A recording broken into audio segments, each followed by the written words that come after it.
नमस्कार, न्यूज 21 भारत में आपका स्वागत है। चलिए एक नजर डालते हैं आज के दिन भर की प्रमुख खबरों पर।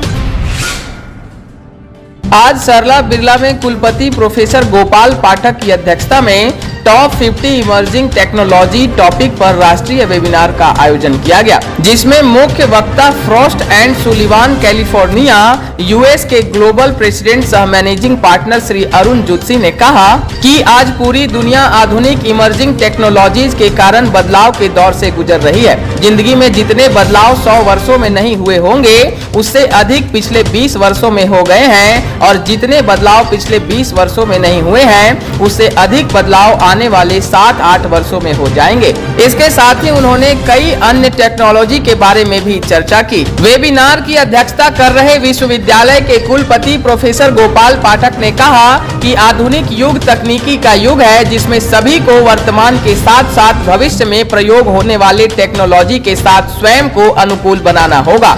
तकनीकी का बेहतर प्रयोग ही जीवन को सुगम बना सकता है। साथ ही विश्वविद्यालय के मुख्य कार्यकारी पदाधिकारी डॉक्टर प्रदीप कुमार वर्मा ने कार्यक्रम की सराहना करते हुए कहा कि तकनीकी का जीवन में बेहतर प्रयोग करना एक चुनौती है और आवश्यकता भी है। इस अवसर पर विश्वविद्यालय के कुल सचिव प्रोफेसर विजय कुमार सिंह, उप कुल सचिव professor Amit Kumar Gupta, professor Sanjeev Bajaj, professor Shridhar B Dandin, doctor Subani Bada, doctor Radha Madhav Jha, doctor Manoj Kumar Pandey, doctor Ashok Kumar Asthana, doctor Sandeep Kumar, doctor Pooja Mishra, doctor Medha Sinha सहित अन्य लोग उपस्थित रहे।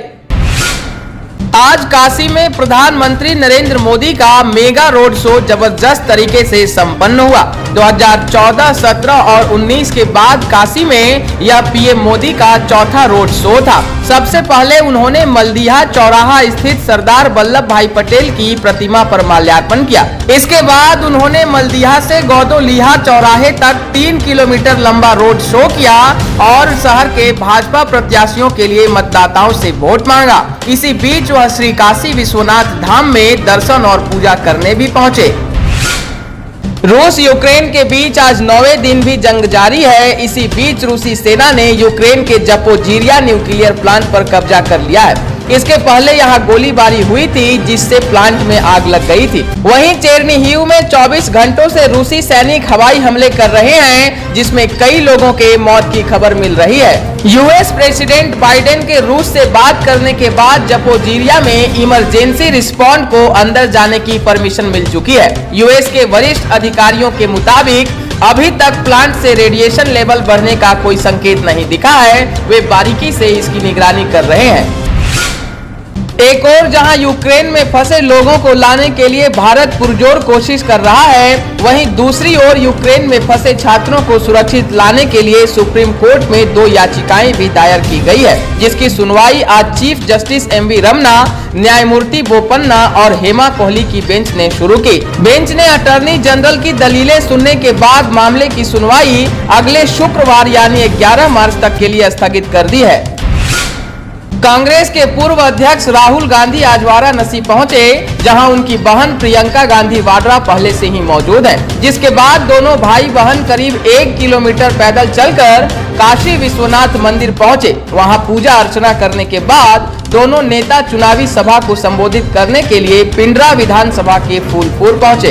रास्ते में कई जगह कांग्रेसी कार्यकर्ताओं ने उनका स्वागत किया, परंतु जब मीडिया कर्मियों ने उनसे बात करने की कोशिश की तो राहुल और प्रियंका ने बात करने से साफ इनकार कर दिया। झारखंड विधानसभा के बजट सत्र की कार्यवाही आज शुरू होते ही विपक्षी दल भाजपा के विधायकों ने हंगामा शुरू कर दिया और नारेबाजी करने लगे। भाजपा विधायकों की मांग थी कि पिछड़े वर्ग ओबीसी का आरक्षण निर्धारित करने के बाद ही पंचायत चुनाव कराया जाए। हंगामे के बीच प्रश्नकाल आरंभ किया गया, जिसके बाद भी हंगामा कम नहीं हुआ। इसके बाद सदन की कार्यवाही दोपहर 2 बजे तक के लिए स्थगित कर दी गई। इस दौरान भी विपक्षी दल के विधायकों का प्रदर्शन जारी रहा, जिसके बाद विधानसभा अध्यक्ष रविंद्रनाथ महतो ने विधायकों को काफी समझाने की कोशिश की, पर विधायक अपनी मांग को लेकर टस से मस नहीं हुए और उसके बाद विधायक सदन छोड़कर बाहर निकल गए। तेलंगाना के मुख्यमंत्री के चंद्रशेखर राव आज दोपहर झारखंड की राजधानी रांची पहुंचे, जिसके बाद उन्होंने जेएमएम के कार्यकारी अध्यक्ष और राज्य के मुख्यमंत्री हेमंत सोरेन से मुलाकात की। इस दौरान मुख्यमंत्री हेमंत सोरेन की पत्नी कल्पना सोरेन सहित कई अन्य लोग मौजूद रहे। इसके बाद दोनों नेताओं के बीच राष्ट्रीय राजनीति पर चर्चा हुई। सूत्रों के अनुसार दोनों नेताओं ने राष्ट्रीय स्तर पर विपक्षी दलों का नया मोर्चा बनाने को लेकर बातचीत की। इसके साथ ही मुख्यमंत्री राव ने बिहार रेजिमेंट के शहीद जवान कुंदन ओझा की पत्नी नम्रता ओझा को 10 लाख रुपए की सहयोग राशि प्रदान की। झारखंड हाईकोर्ट ने रांची के मोरहाबादी मैदान स्थित फुटपाथ दुकानदारों को थोड़ी राहत दे दी है। आपको बता दें, हाईकोर्ट ने नगर आयुक्त को 1 हफ्ते के अंदर इनके पुनर्वास की व्यवस्था करने का निर्देश दिया है। जस्टिस राजेश बंसल की कोर्ट ने याचिकाकर्ताओं को निर्देश देते हुए कहा है कि जिन दुकानदारों को निगम दूसरी जगह शिफ्ट कर रहा है, उस पर किसी तरह की आपत्ति न जताएं। प्रार्थियों की ओर से हाईकोर्ट की अधिवक्ता रितु कुमार और देव ऋषि मंडल ने पक्ष रखा, जबकि नगर निगम की तरफ से शैलेंद्र सिंह ने, जिसके बाद अगली सुनवाई के लिए 12 अप्रैल की तिथि तय की गई है। बताते चलें कि 27 जनवरी को मोरहाबादी मैदान में हुए गैंगवार में एक अपराधी मारा गया था। उसके अगले ही दिन 28 जनवरी की शाम 6 बजे जिला प्रशासन ने मोरहाबादी मैदान में निषेधाज्ञा लगा पूरे इलाके में धारा 144 लागू कर दी थी। साथ ही मोरहाबादी मैदान में फुटपाथ दुकानदारों को वहां से हटा दिया गया था। दुमका से रांची जाने के लिए दूसरी यात्री ट्रेन दुमका रांची एक्सप्रेस का परिचालन शुरू हो गया है। भाजपा सांसद सुनील सोरेन ने रेलवे स्टेशन से हरी झंडी दिखाकर ट्रेन को रवाना किया। इस ट्रेन के परिचालन के बाद लोग आसानी से रांची पहुंच सकेंगे।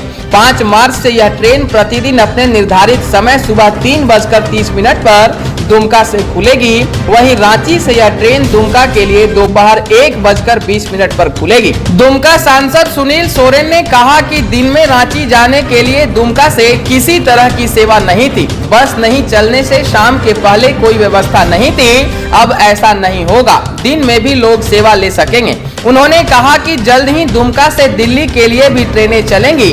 रेल मंत्री से एक यार्ड और स्टेशन को और व्यवस्थित करने की बात भी कर चुके हैं। इस पर जल्द ही काम शुरू होगा। विद्युतीकरण का काम लगभग पूरा हो चुका है। फिलहाल सिंगल लाइन है, पर जल्दी ही दूसरी लाइन भी बिछ जाएगी। साथ ही उन्होंने ट्रेन देने के लिए प्रधानमंत्री और रेल मंत्री का आभार व्यक्त किया। इधर रांची के लिए दिन में ट्रेन सेवा उपलब्ध होने से यहाँ की जनता में भी काफी खुशी देखने को मिल रही है। दुमका से हमारे सहयोगी ज्योतिर्मय दास की रिपोर्ट। जो है राजधानी जाने के लिए कोई व्यवस्था नहीं थी और आज माननीय प्रधानमंत्री, माननीय रेल मंत्री दोनों को मैं बधाई देना चाहता हूं कि मेरी बात को सुने और वह जो है यहाँ से दुमका इंटरसिटी दिन में चलाने का स्वीकृति मिली और आज उसको हमने हरी झंडी दिखाया।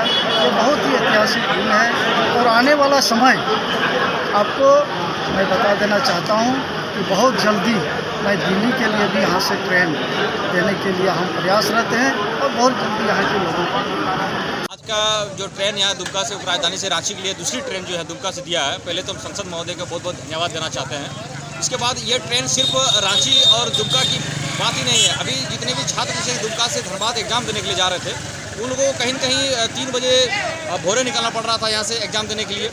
और अभी जो ट्रेन अभी आप सुबह मिल जाएगी, ये एग्ज़ाम बहुत अच्छा से दे सकते हैं और रिटर्न भी आ सकते हैं। 2 ट्रेन के माध्यम से व्यवसाय का क्षेत्र भी अच्छा बढ़ेगा। यहाँ पे छोटे छोटे व्यवसायी जो है वो लोग भी अपना अच्छा कर सकते हैं। जो छोटा दुकानदार है वो भी अपना सामान लाने के लिए धनबाद अक्सर आना जाना करते हैं। जो बस का सुविधा उतना अच्छा नहीं है, अभी ट्रेन का सुविधा मिलने से उन लोगों को भी लाभ होगा। कहीं न कहीं दुमका वासियों के लिए ये बहुत अच्छा सौगात है और इन लोगों को स्वागत करना चाहिए। और बार बार मैं संसद महोदय को फिर से मैं धन्यवाद देना चाहता हूँ। ये जो दुमका का स्टेशन है, जो इस शहर की आबादी है और यहाँ से राजधानी रांची है, तो निश्चित यहाँ की जनता को लाभ मिलेगी और ये बहुत ही अच्छा हुआ। इस ट्रेन से बहुत विद्यार्थी को भी लाभ होगा, बहुतों को हाईकोर्ट में वहाँ काम है, उसमें भी लाभ मिलेगा। इस ट्रेन से स्टूडेंट को भी लाभ मिलेगा, वो भी सभी वर्ग को लाभ मिलेगा। 100% सभी वर्ग को इससे लाभ है, इसमें कोई दो मत नहीं है। और ये प्रयास हम लोग के विधायक जी और हमारे माननीय गुरु जी का हमेशा से रहा है कि शहर को जितना ट्रेनों की सुविधा मिले, वो भी प्रयासरत रहते हैं हमेशा। बहुत ही इस परियोजना को लेके उत्साहित दिख रही है। ठीक है, आने जाने वाले जितने भी स्टूडेंट्स हैं, खास करके जो एग्ज़ाम देने जाते हैं, जितने भी व्यापारी वर्ग के लोग हैं, सबको बहुत ज़्यादा लाभ मिलने की खुशी है हम सबको। ठीक है, सारे दुमका वासियों को। बस का किराया भी बहुत बढ़ गया है और ट्रेन जो है उसके मुकाबले काफ़ी सस्ती है, तो विद्यार्थीगण आराम से इससे आ जा सकते हैं। आज के दिनों में जहां पदाधिकारी अपना पद को लेकर लोगों के काम को भूल जाते हैं और हाथ पर हाथ धरकर बैठ जाते हैं, वहीं एक छोटे से पद में रहकर दुमका जिला के मसलिया निवासी एनएसएस स्वयंसेवक सचिन नंदी असहाय लोगों के सहारा बनकर खूब नाम बटोर रहे हैं। आपको बता दें, ग्राम पंचायत कठलिया निवासी नारायण राय का घर 1 वर्ष पहले आग लगने से जलकर खाक हो गया था। पीड़ित नारायण राय ने बताया कि 1 वर्ष पहले उनका घर जल गया था। साल भर गुजर जाने के बावजूद भी उन्हें सरकारी राहत राशि नहीं मिली थी, न ही पेंशन, राशन कार्ड जैसे महत्वपूर्ण योजनाओं का लाभ ही मिल पा रहा था। जिस पर एनएसएस स्वयंसेवक सचिन नंदी नारायण राय के घर जाकर उनकी परिस्थिति देखकर तुरंत मंत्री चंपई सोरेन और मंत्री सत्यानंद भोक्ता को ट्वीट किया। ट्वीट पर संज्ञान लेते हुए उपायुक्त ने प्रखंड विकास पदाधिकारी पंकज कुमार रवि को जल्द निराकरण करने के निर्देश दिए, जिसे त्वरित निष्पादन करते हुए पंकज कुमार रवि ने उक्त परिवार को 30 किलो चावल सहित राशन कार्ड उपलब्ध करवाया तथा पेंशन की स्वीकृति व आपदा मद से राशि देने की बात कही। 1 से 1.5 साल पहले उसका घर में आग लग गया था, तो आग लग गया था, उसमें उसका जो राहत राशि मिलता वो भी नहीं मिला था, और इसका भी राशन कार्ड भी नहीं है, प्लस पेंशन भी नहीं है, प्लस आवास भी नहीं है, और ये रोड साइड में तिरपाल लगा कर रहता है। गरीब परिवार है। इसको मेरी सूचना कुछ ग्रामीण से मिला था, और इसी बात को हमने मतलब मेरा मित्र महावीर महतो और हम मिलकर ट्वीट किए थे। इसी बात को संज्ञान लेते हुए माननीय मंत्री चंपई सोरेन और सत्यानंद भोक्ता जी ने भी संज्ञान लिया।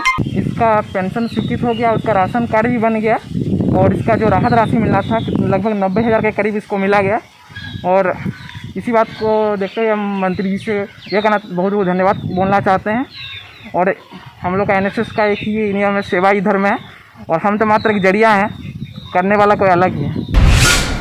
साहिबगंज महाविद्यालय में जल दिवस के पूर्व जल संरक्षण, जल सुरक्षा, जल अनुशासित उपयोग को लेकर कल एनएसएस, पिरामल सर्वजल एवं इनेबल हेल्थ सोसाइटी के संयुक्त तत्वाधान में जल जागरूकता के तहत रंगोली प्रतियोगिता कराई गई। इस दौरान जल को बचाने, भूगर्भीय जल को रिचार्ज करने आदि को लेकर जल शपथ प्रभारी प्राचार्य डॉक्टर राहुल कुमार संतोष के नेतृत्व में छात्र छात्राओं, एनसीसी कैडेट्स, एनएसएस वॉलंटियर्स को शपथ दिलाई गई। एनएसएस के नोडल पदाधिकारी डॉक्टर रंजीत कुमार सिंह ने जल संरक्षण कार्यक्रम में कहा कि नदी हमारी माँ है। सरकार, शासन और समाज के विकास योजनाओं को प्राकृतिक पर्यावरण को ध्यान में रखकर बनाना चाहिए। पहाड़, जल मीनार और पेड़ पौधे जलवाहक हैं, हमें इनका शोधन और शोषण नहीं करना चाहिए।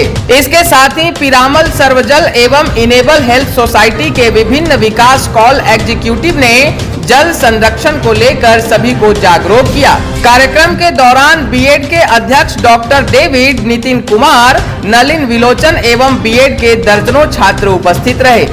आज साहिबगंज महाविद्यालय साहिबगंज में जैसा कि हम जानते हैं कि 22 मार्च 2022 जल दिवस है, उसके पूर्व संध्या पे जल को संरक्षण के लिए, उसके संवर्धन के लिए, और जल जैसा कि जानते हैं हम कि जल है तो कल है, और नदी के बारे में कहा जाता है कि गंगा हमारी माँ है, तो माई से कमाई नहीं होती है, तो ये बदलाव आना पड़ेगा। और जल जैसा कि जानते हैं हम कि वाटर, रिसाइकिल, रीयूज और रिड्यूस, ये 3 जो आर है हमारा, रिसाइकिल करें, उसका रिड्यूस करें और रीयूज करें, कि जल को हम कैसे बचाएं, क्योंकि पृथ्वी पर पानी का जो प्रतिशत वह लगातार भूगर्भीय जल हो या सतही जल हो, सरफेस वाटर हो या ग्राउंड वाटर हो, लगातार गिर रहा है, जिसके कारण कि आज गर्मी का सीजन आने वाला है। पानी को हम एक एक बूंद को बचाएं, ताकि जल से ही जीवन है और जीवन से ही हमारा पूरा पृथ्वी है।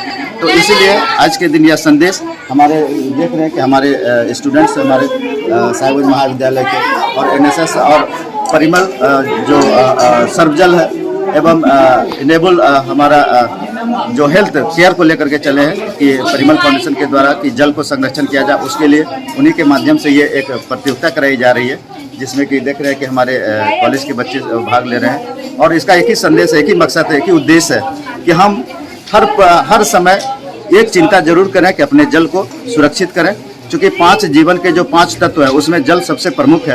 और जितने भी इसमें भाग ले रहे हैं सभी प्रतिभागियों को शुभकामना कि आप लोगों ने इसमें चढ़ बढ़ के भाग लिया। साहिबगंज महाविद्यालय का यही उद्देश्य है कि पढ़ाई के साथ साथ जो हमारे बीच चुनौतियाँ हैं, जो जीवन से जुड़ा हुआ चुनौतियाँ, उसको किस तरह से बचाया जा सके, उसको किस तरह से संवारा जाए। साहिबगंज जिला मुख्यालय स्थित सदर अस्पताल में आए दिनों देखा जाता है कि डॉक्टर्स अपने कार्य समय में अनुपस्थित रहते हैं, जिससे सदर अस्पताल में आए मरीजों को इलाज के लिए काफी परेशानियों का सामना करना पड़ता है, जिसे लेकर जिला उपायुक्त श्री निवास यादव ने सदर अस्पताल का औचक निरीक्षण किया, जिसमें डॉक्टरों के नहीं होने पर सिविल सर्जन को फटकार लगाया। वहीं उपायुक्त ने बताया कि हमें कॉल आया था कि एक एक्सीडेंट केस आया है, परंतु अस्पताल में एक भी डॉक्टर उपलब्ध नहीं है और मरीज की हालत गंभीर बनी हुई है, जिसके बाद हमने तुरंत अस्पताल का औचक निरीक्षण किया, जिसमें पाया कि कोई भी डॉक्टर अस्पताल में उपलब्ध नहीं है, जिसके बाद कॉल करके मरीज के इलाज के लिए अन्य डॉक्टरों को बुलाया गया।